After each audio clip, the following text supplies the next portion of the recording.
Bisa nggak Pak Anies kasih tutorial cara merebus kodok atau katak yang baik dan benar, Pak? Oke, silakan Pak.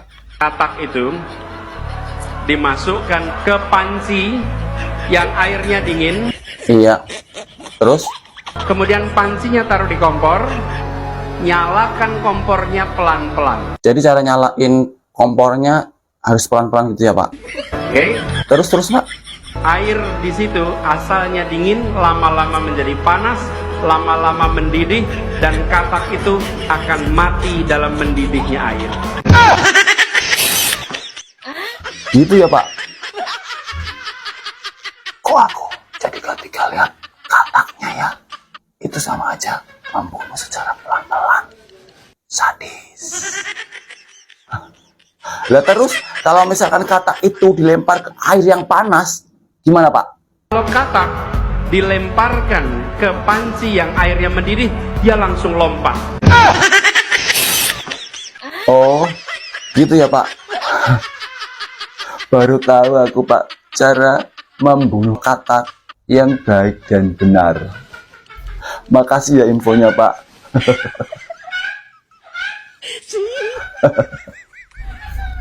Alat transportasi apa yang dimiliki oleh setiap orang? Oh alah Pak, kasih pertanyaan itu Mbok ya agak susah dikit gitu loh. Yang susah sekalian. Itu mah pertanyaan anak TK tahu Pak. Alat transportasi apa yang dimiliki hampir semua orang? Ya jelas sepeda motor tahu Pak. Bener kan? Bukan sepeda motor. Hah? Bukan. Kalau bukan sepeda motor, apa? Sepeda Pak. Sepeda, iya sepeda. Bukan sepeda. Bukan juga. Lah, emang apa Pak jawabannya? Alat transportasi yang dimiliki oleh hampir semua orang adalah kaki. Kaki? Kaki kita. Itu adalah alat transportasi kita.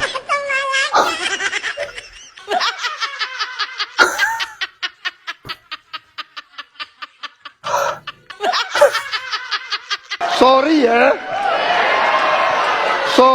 ya. Pertanyaan saya, apa perasaan Bapak ketika mendengar bahwa ada pelanggaran etika di situ? Kita ini bukan anak kecil, Mas Anies. Ya. Anda juga paham, ya. Sudahlah, ya. Sekarang begini, intinya rakyat yang putuskan, rakyat yang menilai. Kalau rakyat tidak suka Prabowo dan Gibran, nggak usah pilih kami, saudara-saudara sekalian. Dan saya tidak takut tidak punya jabatan, Mas Anies. Sorry ya.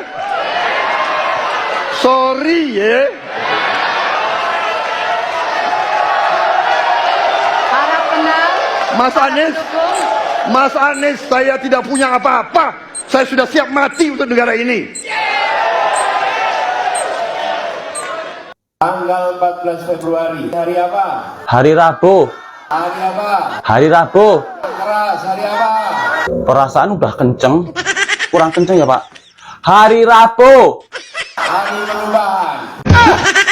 Emang tanggal 14 Februari itu hari perubahan ya Pak? Dari hari Rabu menjadi hari Kamis gitu Pak?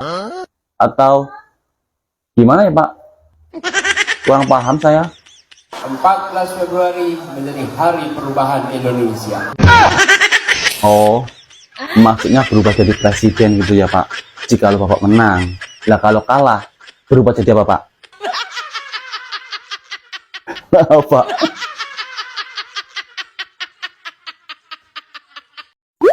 Pak Anies, gimana nih Pak? Kita mau keluar nggak bisa. Karena ini udah mulai musim hujan dan di luaran sana pada kena banjir. Jadi bagaimana ini solusinya Pak? Air yang jatuh di rumah kita jangan dialirkan keluar. Lah, kalau nggak dialirkan keluar, dialirkan kemana Pak? Tahan airnya di rumah Anda. Tahan airnya di rumah Anda. Lah, bagaimana caranya Pak? Bangun di situ sumur resapan. Oh, jadi kita harus bikin sumur resapan gitu Pak di dalam rumah. Bikin sumur resapan di dalam rumah. Mau berapa banyak kita buat sumur resapan di dalam rumah? emang cukup buat sumur resapan gitu untuk menampung air hujan? Terus apa nggak bahaya ya kita buat sumur resapan di dalam rumah? Takutnya kita lupa, pas begitu lewat di atas sumur resapan kita terjatuh, yang ada malah koet. Terus gimana selanjutnya Pak setelah kita buat sumur resapan di dalam rumah? Air hujan yang jatuh ke atap itu tidak dialirkan lewat talang keluar, tapi alirkanlah ke lahan Anda sendiri. Gak boleh dialirkan keluar, nanti yang ada rumah kita tenggelam duluan dong. Oh gitu ya Pak. Polusi udara tak punya KTP, angin tak ada KTP-nya. Angin itu bergerak dari sana sini. Ketika anginnya bergerak ke arah Lampung, ke arah Sumatera, ke arah Laut Jawa, di sana tidak ada alat monitor, maka tidak muncul. Ya susah kalau kita menyalahkan angin dari mana saja ya. Jadi saya bertanya dengan anggaran segitu besar jumlah ya, langkah-langkah yang bisa dilakukan untuk dengan real dalam 5 tahun mengurangi polusi, juga di mana rakyat Jakarta begitu banyak yang mengalami sakit pernafasan. Jadi saya kira kalau kita dengan gampang menyalahkan angin, hujan dan sebagainya, ya mungkin tidak perlu ada pemerintahan kalau begitu ya. Kenapa? Ayam kalau berkokok matanya ditutup. Cil. Kenapa ayam berkokok matanya ditutup?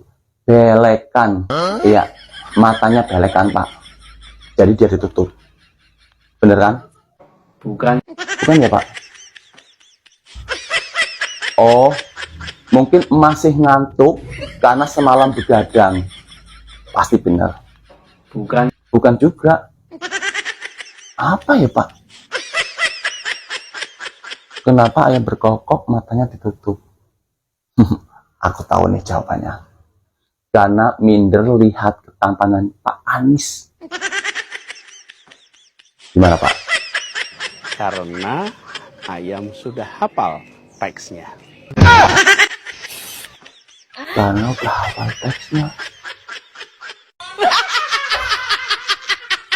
Emang ayam bisa baca ya?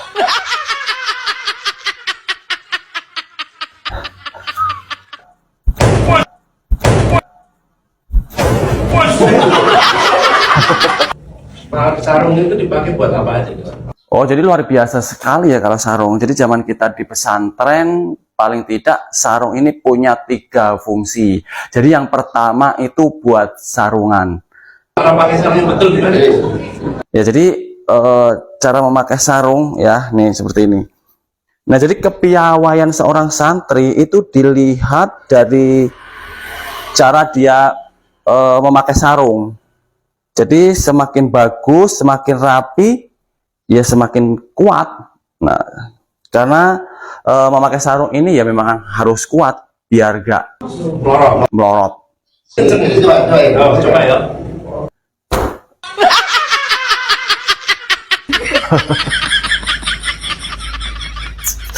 Maaf, ini belum bisa dikatakan kuat. Jadi kita ulangi lagi, sekali lagi Mas.